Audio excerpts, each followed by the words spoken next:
One of the things that I'm trying to get better at is planning. Oftentimes my artistic process looks very chaotic and quite messy. So lately I've been picking up a new technology that I've been using more and more before ever putting paint onto the model itself. And don't worry, it's not ChatGPT or any of these other AI-related technologies that everyone seems to be milking for clicks right now. Along the way, I'll get into the relationship between color and light, how I think about color variations in different topics, and also the limitations of this digital tool and how it differs from painting in real life. I'll be painting Durin from Luca Saba, a really wonderful sculpt that I've wanted to paint ever since I saw it for the first time. It has these very large, simple surfaces that I thought would be very good to demo different techniques. And before we continue, this video is not sponsored or paid for in any way by Lucas or anyone else. If you want to go support Lucas, I'll have a link in the description for his shop. Alright, let's get started. Our digital tool comes in handy at the very beginning of the process. I start by taking a picture of the model, which I've just primed gray. I do this from the iPad where I've installed Procreate, which is just a very simplified version of Photoshop. I start by picking out some colors in the digital color picker that I really like, and these pastel tones will do quite nicely. I got this idea from watching canvas painters and how they use the digital tools to inform their actual real-life paintings. From here, I'll color the entire model in Procreate. I do this to develop and test my sketch before putting paint on the actual model. And as you can see, I'm using the concept of underpainting to kind of create some variation and variety already from the get-go in the sketch. When we're working with different layers on top of each other like this, the concept of underpainting can really help to create that variety very effortlessly. So I'm not being too concerned with the color of different materials. We'll get to all that stuff later.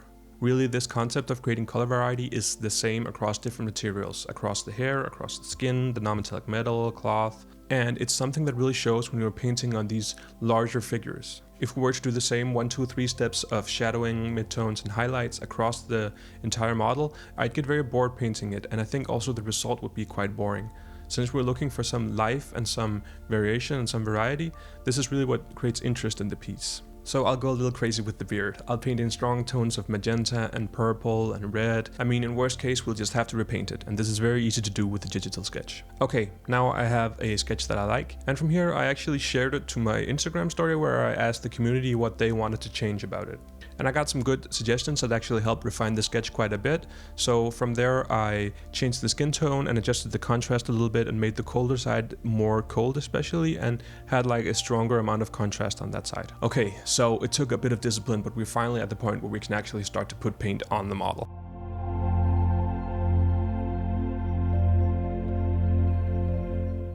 So here you can see the palette where I'm just mixing various desaturated tones, and I'm thinking about those references that I had in the digital sketch. And in the top here we have something like the skin tone, and then I'm going to mix some lights for the colder side on the very right. Lower on the palette you're going to see that I'm trying to create the gold tones. So really in this way we can mix the whole color palette for the figure with a very limited amount of paints. This serves not only to keep the balance of saturation between the different colors, but it also helps to kind of give some sort of cohesive ambience to the entire piece. So as we move to the top of the model, we're going to think about the triangular shape of the pyramid that's on top of the helmet. At this early point, it's just about roughly covering the model in paint and also just like blocking in the strongest shadows and the strongest lights. Having the clear separation between the different values is going to help us when we start to refine the piece.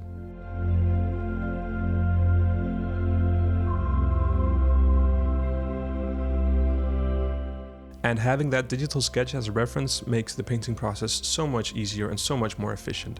In this way, I'm making sure that each brushstroke has intent and purpose. I'm painting quite quickly and oftentimes doing some wet on wet blending with the acrylics, since in a way I have actually painted this figure before.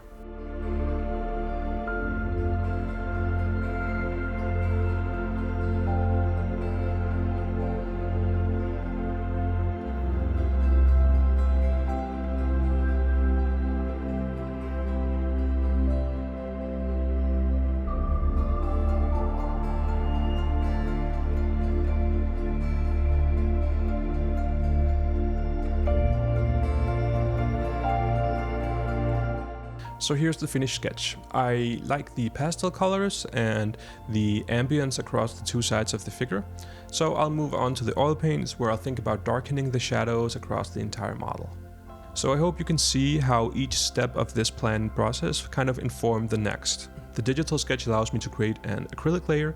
The acrylic layer then becomes the underlayer for the oil paints. Some of the oil paints are quite transparent, so getting good coverage really helps when you have that sketch underneath. This means that the first layer of oils will have much better coverage and will look much more finished in the end, so we don't have to do a second layer. So in theory, each of these steps are a bigger investment into the idea. So the more we paint and the more we progress into the paint job, we're much more unlikely to change things when we spend hours and hours on one detail. So repainting them is going to be very painful and not very fun. So hopefully this proper preparation is going to help us in a way that we don't have to go back and change things that are very fundamental to the piece. I want to return to the topic of color variation for a moment. I mentioned earlier that when we're working with transparent layers on top of each other, with the acrylics, we can do the underpainting technique. For the oils, it's a little different, seeing as though we're going for more opacity with the layer of oil. So here we'll simply just put in the colors and wet blend it. So let's say we want some areas of the skin tone to have more red and some areas to have more yellow. When we paint on the skin that we've mixed on the palette, we can simply just add blobs of pure red and then use a dry, clean brush to stipple in the difference and blend the mixture on the model itself. It really is that simple, and it's very effective.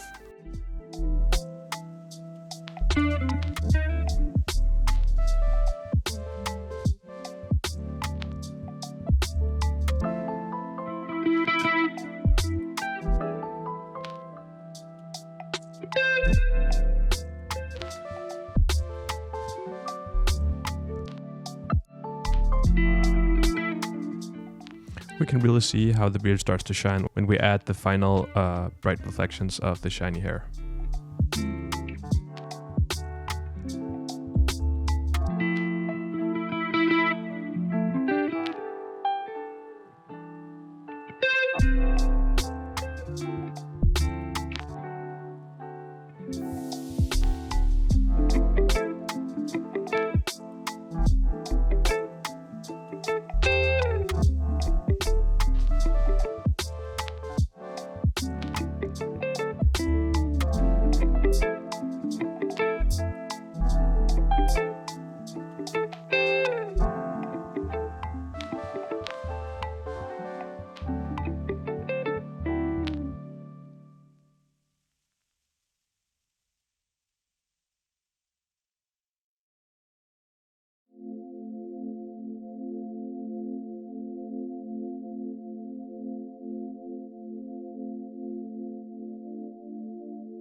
And as you can see, we have to be very careful when we have these strong shadows right next to very bright highlights, because of how easy it is to kind of pick up some of the white or some of the dark brown and mix them into the areas where you don't want them. So retaining this high contrast is something that you have to be very disciplined about cleaning the blending brush, and also something that just requires some knowledge and familiarity with the strength of the pigments that you're using.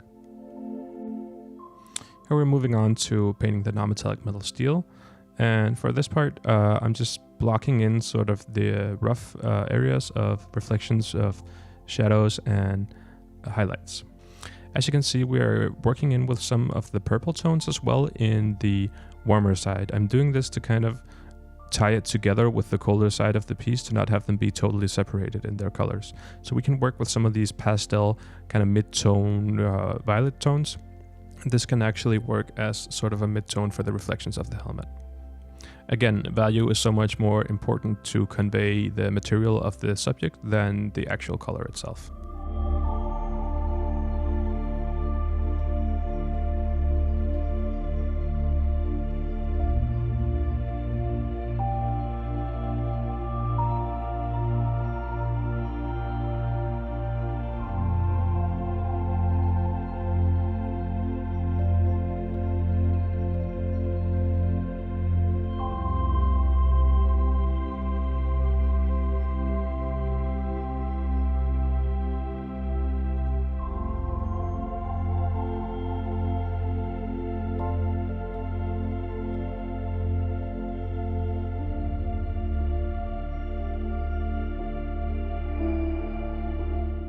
So we come to a bit of a problem with the Procreate sketch here.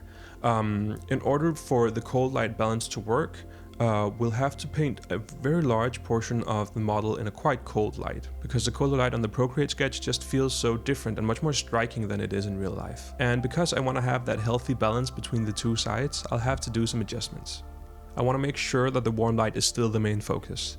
When we're doing this sort of contrast with two different light sources or different ambiances, there has to be like that proper balance between one and the other.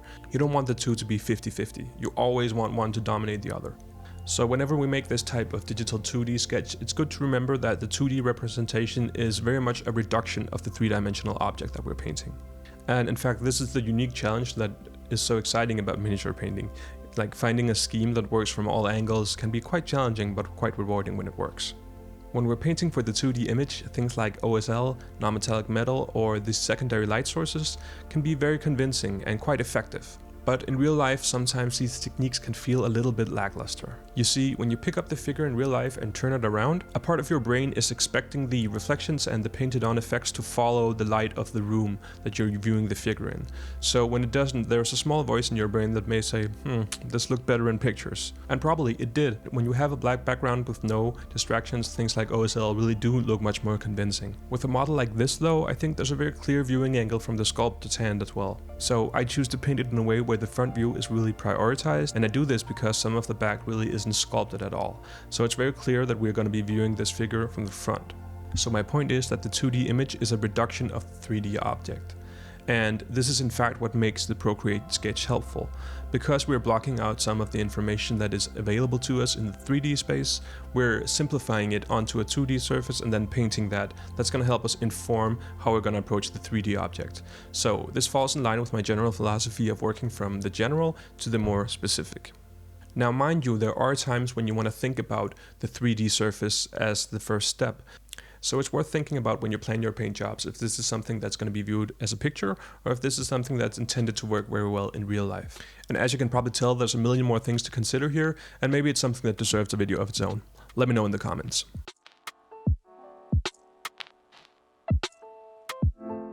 Another thing that I really liked about the sketch when I go back and look at it is this sort of shadow that runs across the eyes. So I'll try to add that with some simple glazing of a colder, darker skin tone. So as you can probably tell, we're working with very, very small quantities of paint here. The paint is very diluted and we're applying very, very thin layers on top of each other.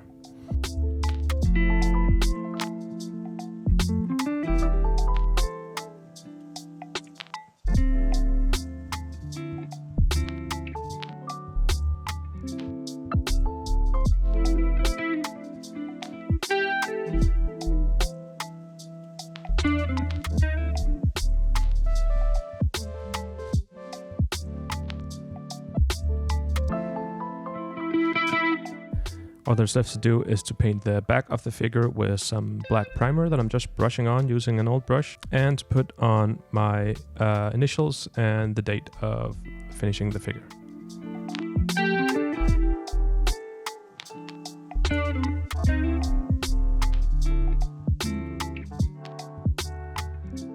Here's the finished figure, and I'm really happy with it. Total joy to paint, and I've learned so much, and I hope that you have too. If you want to pick up some of Lucas's work, be sure to check the link in the description. I also have other links to my socials. There's Patreon, Twitch, Instagram profile. So if you want to hang out, talk miniature painting or anything like that, these are the places to do it. Thank you so much for all the support. I really appreciate you all subscribing.